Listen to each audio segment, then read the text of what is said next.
महाराष्ट्र की राजनीति गर्मा रही है और दोनों ही पक्ष एक दूसरे की कमजोर रग पर वार कर रहे हैं। दोस्तों, भारतीय जनता पार्टी का हमला बिल्कुल स्पष्ट है।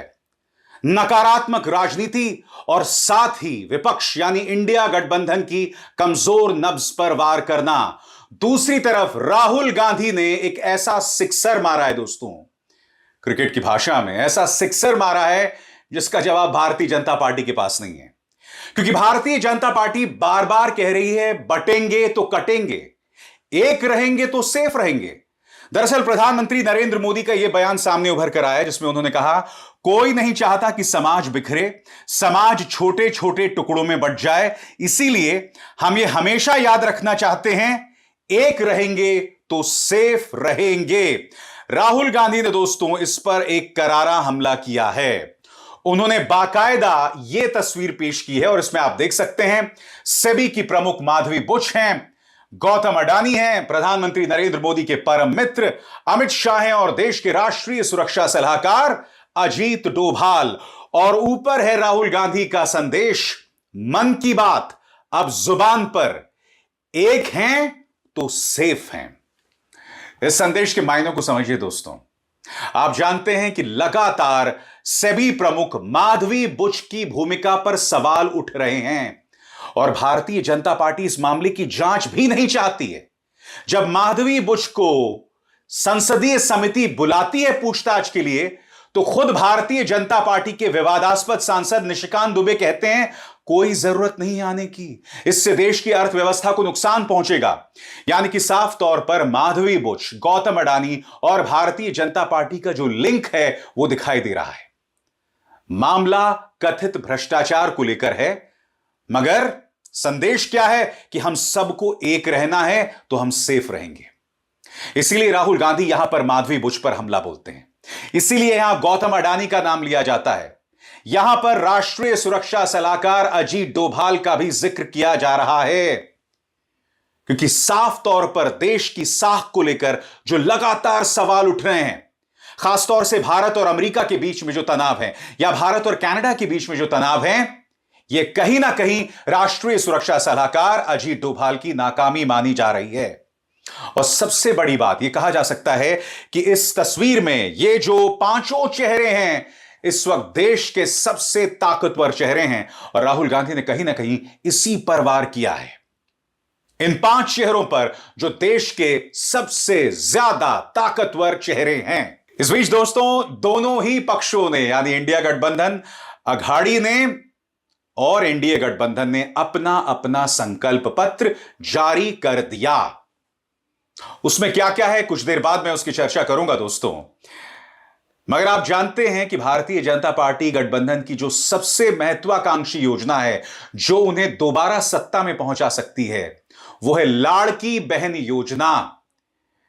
यानी कि किस तरह से महिलाओं को हर महीने पैसे दिए जाने की बात की जा रही है दोस्तों।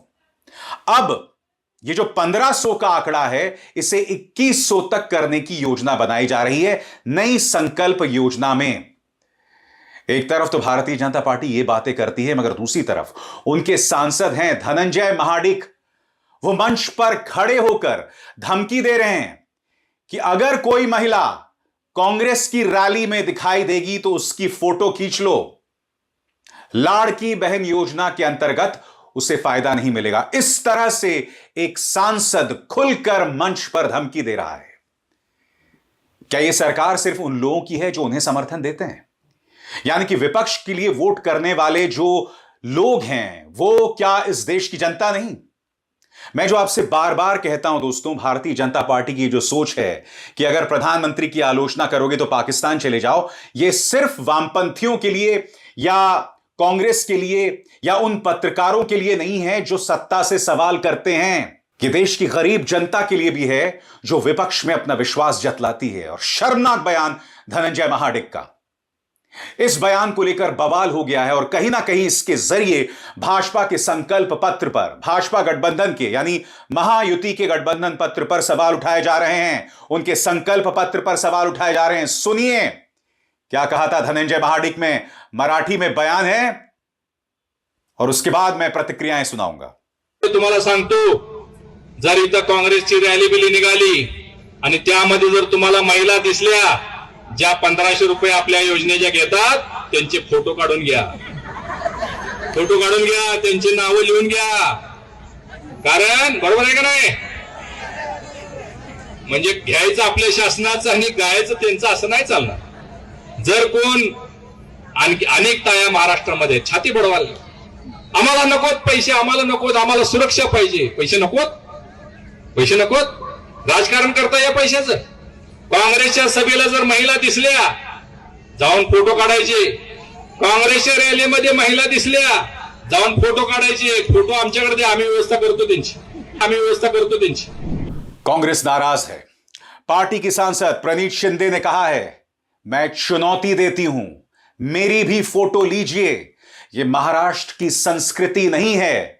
और प्रणीति शिंदे कहीं ना कहीं अपने इस बयान के जरिए एक तीर से कई शिकार कर रही हैं. वो भारतीय जनता पार्टी के उस नारे पर भी निशाना बना रही हैं, बटेंगे तो कटेंगे. और यहां पर सिर्फ प्रणीति शिंदे ने बटेंगे तो कटेंगे नारे पर आपत्ति नहीं जाहिर की है. मैं आपको बतलाऊंगा कि खुद भाजपा गठबंधन में ऐसे नारे को लेकर जो है असहजता है. सुनिए प्रणीति शिंदे ने किस तरह से प्रहार किया धनंजय महाडिक पर. देखिए. तुम्ही बघितलं तर तुम्हाला क्यू येईल, क्यू. ज्या पद्धतीत त्यांनी भाषण केलं आणि म्हणजे महिलांना तुच्छ स्थान देणारं हे भारतीय जनता पक्षाचं आहे. 1500 रुपये आपल्या योजनेच्या घेतात, त्यांचे फोटो काढून घ्या, फोटो काढून घ्या, त्यांची नावं. जर इथं काँग्रेसची रॅली बिली निघाली आणि त्यामध्ये जर तुम्हाला महिला दिसल्या ज्या 1500 रुपये आपल्या योजनेच्या घेतात, त्यांचे फोटो काढून घ्या, फोटो काढून घ्या, त्यांची नावं लिहून घ्या. कारण बरोबर आहे का नाही? म्हणजे घ्यायचं आपल्या शासनाचं आणि गायचं त्यांचं असं नाही चालणार. जर कोण आणखी अनेक ताया महाराष्ट्रामध्ये छाती बडवाल, आम्हाला नकोत पैसे, आम्हाला नकोत, आम्हाला सुरक्षा पाहिजे, पैसे नकोत, पैसे नकोत, राजकारण करता या पैशाचं. काँग्रेसच्या सभेला जर महिला दिसल्या जाऊन फोटो काढायचे, काँग्रेसच्या रॅलीमध्ये महिला दिसल्या जाऊन फोटो काढायचे, फोटो आमच्याकडे दे, आम्ही व्यवस्था करतो त्यांची. बघा निषेध. आता अर्ध्या तासापूर्वी एका सभेत बोलले, तुम्ही फोटो काढा त्यांचे, माझ्याकडे द्या, आम्ही व्यवस्था करतो म्हणे. निषेध. शेम, शेम करायला पाहिजे या लोकांचं. कोणत्या पद्धतीची भाषा आहे ही? ही महाराष्ट्राच्या संस्कृतीला शोभणारी तरी भाषा आहे का? कुठे नेऊन ठेवलं आमचा महाराष्ट्र की आम्हाला फोटो द्या, आम्ही व्यवस्था करतो. एवढं तुच्छ. घ्या फोटो, बिनधास्त घ्या आमचे फोटो, आणि त्यांचे फोटो घ्यायच्या आधी ना आमचे फोटो घ्या, बघूया तुम्ही काय बिघडवू शकता या महाराष्ट्राच्या लेकीचा. आज धनंजय महाडिक के इस शर्मनाक बयान पर सवाल किया जा रहा है. उद्धव सेना की सांसद प्रियंका चतुर्वेदी का यह लंबा चौड़ा बयान, और इस लंबे चौड़े बयान में वो पूछ रही हैं, मैं महाझूठी गैंग से एक सवाल पूछना चाहती हूं, लाड़की बहन योजना के लिए जो फंड आ रहे हैं क्या वो गुप्त चुनावी चंदे से आए हैं? सीधा ताना. दूसरा सवाल, लाड़की बहन योजना के लिए जो फंड आ रहे हैं क्या वो पीएम केयर्स फंड से आए हैं, जिसको लेकर पूरा अंधियारा है, कोई पारदर्शिता नहीं है. सवाल नंबर 3, क्या लाड़की बहन योजना के लिए जो फंड हैं वो प्रधानमंत्री मोदी और अमित शाह की जेब से आए हैं? बिल्कुल नहीं. ये जो फंड है महाराष्ट्र की जनता के टैक्स के पैसे से आया है. मगर ये संवेदनहीन और क्रूर शब्द बताते हैं कि भाजपा गठबंधन में किस तरह का अहंकार है. ये एक बार फिर उनके तमाम स्कीम्स के दावों को एक्सपोज कर रहा है. और महाडिक साहब को उद्धव सेना की सांसद का यह संदेश भी है कि महाराष्ट्र की जनता को यह कोई नहीं बता सकता कि वो कैसे वोट करेंगे. साफ तौर पर दोस्तों, ये जो बयान है धनंजय महाडिक का, वो एक बहुत ही शर्मनाक बयान है. याद कीजिएगा किस तरह से राहुल गांधी पर हमला बोलने के लिए देवेंद्र फडणवीस ने संविधान का अपमान कर दिया था, संविधान की किताब को अर्बन नक्सलियों के साथ जोड़ दिया था. एक के बाद एक इस तरह से गलतियां भाजपा के नेता कर रहे हैं अपने अहंकार के चलते, और अब उन्हीं के गठबंधन में शामिल लोग उन पर सवाल खड़े कर रहे हैं. राज ठाकरे ने तंज कसा है सीधे तौर पर प्रधानमंत्री नरेंद्र मोदी पर. एबीपी न्यूज की यह खबर, प्रधानमंत्री ने कहा था भ्रष्टाचारी को जेल में डालेंगे, मगर अब उन्होंने अजीत पवार को डेप्यूटी चीफ मिनिस्टर बना दिया। सुनिए राज ठाकरे क्या कह रहे हैं। म्हणजे अजित पवारांना ज्या वेळेला तुम्ही परत मंत्रिमंडळामध्ये घेताय, त्यांना उपमुख्यमंत्री देताय, पद देताय, त्याच्या बरोबर 10 दिवस अगोदर पंतप्रधान नरेंद्र मोदींनी सांगितलं होतं 70,000 कोटीचा भ्रष्टाचार केलेल्या माणसाला आम्ही जेलमध्ये टाकू, आणि त्याच्यानंतर 10 दिवसानंतर महाराष्ट्र राज्याचा तो माणूस उपमुख्यमंत्री होतो। आज इन तमाम सवालात का जवाब देना पड़ेगा भारतीय जनता पार्टी को कि भ्रष्टाचार की बात करते हैं और आप ही की पार्टी में अजीत पवार, छगन भुजबल, नारायण राणे तमाम लोग हैं। एकनाथ शिंदे के आधे दर्जन से ज्यादा विधायकों पर ईडी की दबिश थी, मगर जैसे ही एकनाथ शिंदे आपके पाले में आते हैं वो तमाम केसेस गायब हो जाते हैं। सबसे बड़ी बात, आज इनके अपने सहयोगी भाजपा के नारों पर हमला कर रहे हैं। अजीत पवार के 2 बयान मैं आपको सुनाना चाहता हूं। पहले वो पत्रकारों से बात करते हैं मराठी में और कहते हैं, मैं सभी पत्रकार साथियों के माध्यम से महाराष्ट्र की जनता से कहना चाहता हूं, महाराष्ट्र शिवाजी महाराज, शाहू महाराज, महात्मा फुले और बाबा साहब अंबेडकर का महाराष्ट्र है। आप महाराष्ट्र की तुलना दूसरे राज्यों से ना करें। महाराष्ट्र के लोगों को यह बिल्कुल भी पसंद नहीं है। महाराष्ट्र के लोगों ने हमेशा सद्भाव बनाए रखा है और शिवाजी, शाहू जी और ज्योतिबा फुले के विचारधारा में उनका विश्वास है। उनसे सवाल यह पूछा गया था कि भाजपा का जो नारा है बटेंगे तो कटेंगे, इस पर उनका क्या कहना है। सुनिए उन्होंने क्या कहा। मी आपल्याला पत्रकार मित्रांनो तुमच्या सगळ्यांच्या मार्फत महाराष्ट्राला सांगतो, महाराष्ट्र हा शाहू फुले आंबेडकरांचा महाराष्ट्र आहे। तुम्ही इतर राज्यांची महाराष्ट्राची तुलना करू नका। महाराष्ट्रातल्या लोकांना हे अजिबात आवडत नाही। महाराष्ट्रातल्या लोकांनी सातत्याने जातीय सलोखा ठेवण्याचा प्रयत्न केलेला आहे आणि शिवशाहू फुले आंबेडकरांची विचारधारा ही सगळ्या 18 पगड जाती 12 बलुतेदारांना बरोबर घेऊन जाण्याची आहे। त्याच्यामुळं बाहेरचे लोक येतात, ते त्यांचा विचार करून त्या ठिकाणी बोलून जातात, परंतु महाराष्ट्राने हे कदापि मान्य केलेलं नाही। हा आजपर्यंतचा महाराष्ट्राच्या निवडणुकांचा इतिहास आहे। दादा तुम्ही बारामती फिरतात, यावेळेस लीड किती असेल अंदाजे? और अजीत पवार ने इस नारे को दोहराया दोस्तों। उनसे न्यूज 24 इंटरव्यू करता है और इस बात को दोहराते हैं अजीत पवार। सुनिए अजीत पवार क्या कह रहे हैं। मुसलमान आपको वोट क्यों देगा? आप तो बीजेपी के साथ हैं। बीजेपी की तरफ से योगी आदित्यनाथ आते हैं महाराष्ट्र और कहते हैं बटेंगे तो कटेंगे। आपको मालूम है, मैंने उसके बारे में कहा कि ये शायद यूपी में चलता होगा। महाराष्ट्र के लोग अलग विचारधाराओं के हैं, अलग विचार करते हैं। हम सब साथ साथ रहते हैं। हमारे यहाँ शिवशाहू फुले आंबेडकर की विचारधारा चलती है। ये फैक्ट है, ये कोई नजरअंदाज नहीं कर सकता। मानक जी, मैं आपको सही बताता हूं। मगर एक बात तय है दोस्तों, भारतीय जनता पार्टी की खास बात है कि बाजी हाथ से निकलती भी दिखे तब भी वो आखिरी लम्हे तक लड़ते हैं और हरियाणा इसकी आदर्श मिसाल है। हरियाणा में तमाम pre poll surveys, exit polls ने साफ तौर पर बताया था कि भाजपा को हार का सामना करना पड़ेगा, मगर नतीजे क्या आए आप सब जानते हैं। और ये क्यों? क्योंकि भाजपा अंत तक लड़ती रहती है। वो जानती है कि उसके गठबंधन में इतने मतभेद हैं, मगर अब वो सवाल उठा रही है कि अघाड़ी का मुख्यमंत्री कौन होगा। वो सवाल उठा रहे हैं कि राहुल गांधी और उद्धव ठाकरे एक ही मंच पर कैसे हो सकते हैं, जबकि राहुल गांधी ने बाला साहब ठाकरे और सावरकर का अपमान किया था, जबकि राहुल ने कभी भी बाला साहब ठाकरे का अपमान नहीं किया था।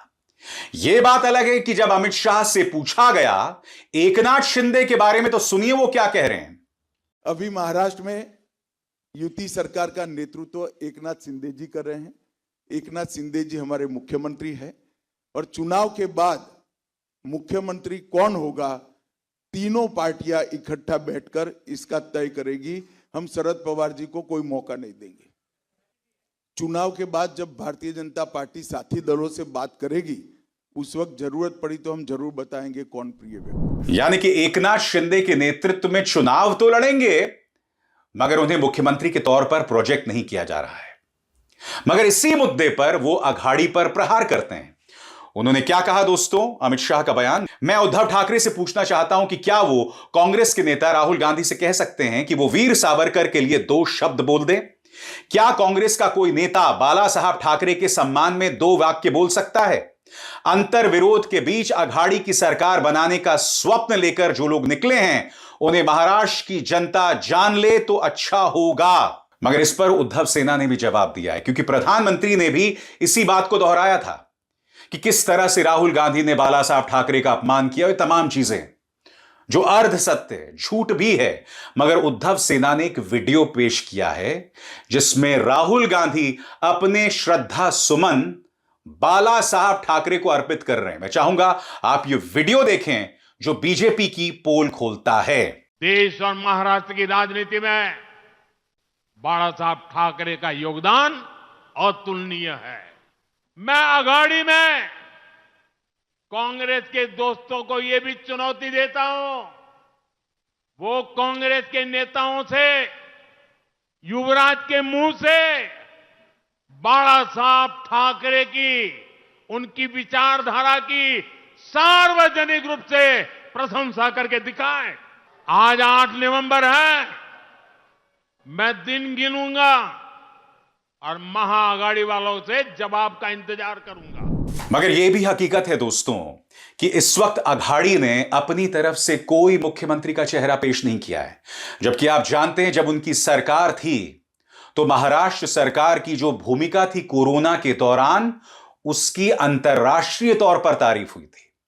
तो कायदे से उद्धव ठाकरे को चेहरे के तौर पर पेश किया जाना चाहिए, मगर ऐसा नहीं हो रहा है और अघाड़ी ऐसा ना करके एक बहुत बड़ी गलती कर रही है और मैं आपको बताता हूं क्यों।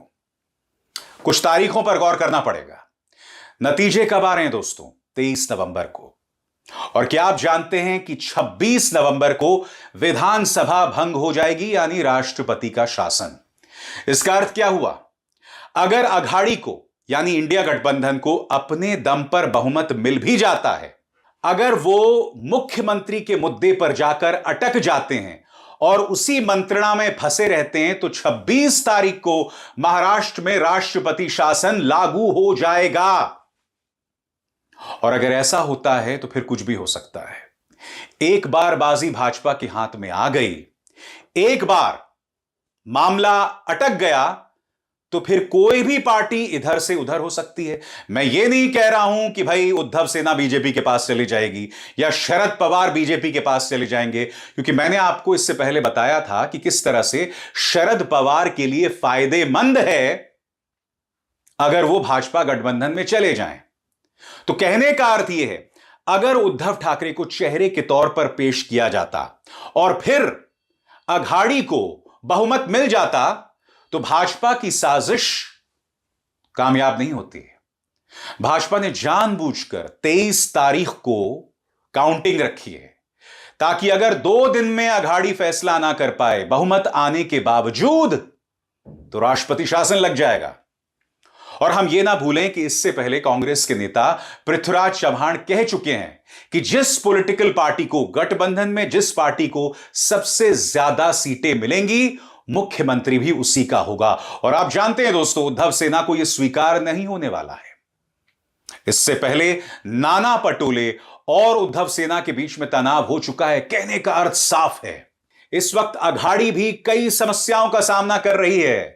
इंडिया गठबंधन में भी इस वक्त मतभेद हैं और इन्हीं अंतर विरोधों का फायदा भाजपा उठाना चाहती है, क्योंकि आप जानते हैं कि भाजपा में जितने भी मतभेद हैं, मीडिया उसकी चर्चा नहीं करेगा। मीडिया सिर्फ इंडिया गठबंधन या अघाड़ी के मतभेद की ही चर्चा करने वाला है। दोस्तों, जो भी है, महाराष्ट्र की सियासत बहुत दिलचस्प हो गई है।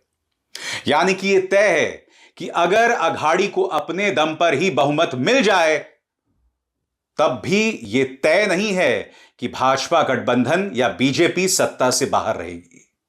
बीजेपी को आता है हर तरीके से, हर जरिया अपनाना सत्ता में दोबारा वापस आने का। साम दाम दंड भेद से संस्कार, नैतिकता, इसका भाजपा से दूर दूर तक कोई नाता नहीं है। इनका सिर्फ एक मकसद है किसी भी कीमत पर सत्ता में आओ, चाहे भ्रष्टाचारियों, चाहे जिन लोगों के बारे में आप ये कहते थे कि दाऊद इब्राहिम और इकबाल मिर्ची के साथ ताल्लुकात हैं, जिन लोगों के बारे में आप ये कहते थे कि इन्होंने सैनिकों का अपमान किया है, यानी कि अशोक चव्हाण, उन्हें भी अपनी पार्टी में शामिल कर लो। क्यों? चंद वोटों के लिए। यह खास बात है भाजपा की। क्यों? क्योंकि उसके पास पैसा है, एजेंसीज हैं, और स्वाभाविक सी बात है, जब ये दोहरी ताकत आपके पास हो तो किसी भी जंग में जीतना आसान हो जाता है। मेरा वादा है दोस्तों कि महाराष्ट्र से जुड़ी राजनीति की तमाम बारीकियां मैं आप तक पहुंचाता रहूंगा। अभिसार शर्मा को दीजिए इजाजत। नमस्कार। स्वतंत्र और आजाद पत्रकारिता का समर्थन कीजिए, सच में मेरा साथी बनिए। बहुत आसान है दोस्तों, इस ज्वाइन बटन को दबाइए और आपके सामने आएंगे ये 3 विकल्प, इनमें से एक चुनिए और सच के इस सफर में मेरा साथी बनिए।